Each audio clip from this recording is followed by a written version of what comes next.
Now going over to question 19, we can see from the prompt that this is a grammar question. So let's start reading for grammar. Typically, underlines, scribbles, and notes left in the margins by a former owner lower a book's value. But when the former owner is a famous poet like Walt Whitman, such markings, known as marginalia, can be a gold mine to literary scholars. So what we're seeing here are two independent clauses. This part here really could be its own sentence, including the word value. And the next part could be its own sentence. It's starting with a dependent clause, but when the former owner is a famous poet.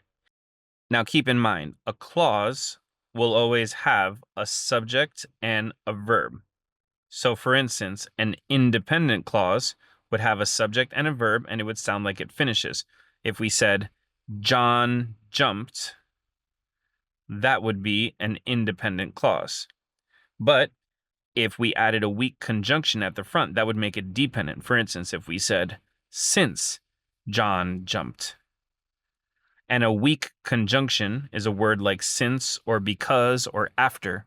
Basically, any connecting word that's not one of the fanboys words. Fanboys would be for, and, nor, but, or, yet, and so.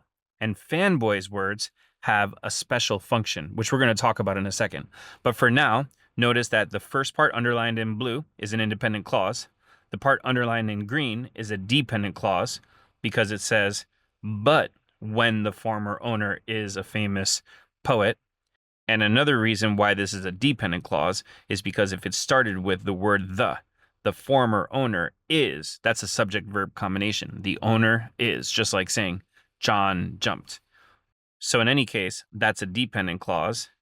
And this next part here is an independent clause. Such markings can be a gold mine to literary scholars. By the way, with this part here being a modifier, a little information off to the side. So our structure is independent clause followed by dependent clause and another independent clause.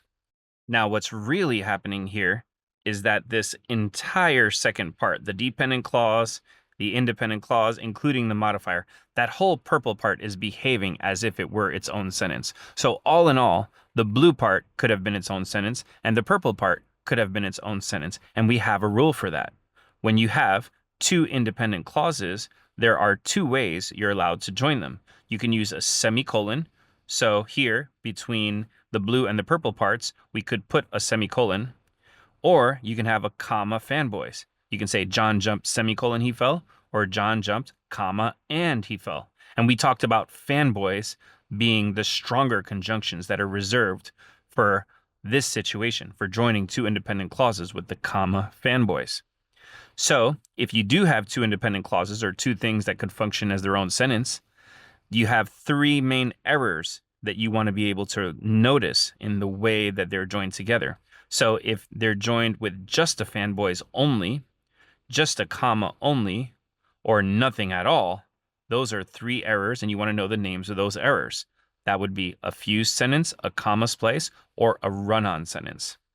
So coming back over here now, between the blue and the purple parts, if we have a comma fanboys, and we do, it's perfect. And the word but, in other words, the contrasting conjunction makes sense because typically these things lower the book's value, but if the person is famous, they're actually going to be priceless.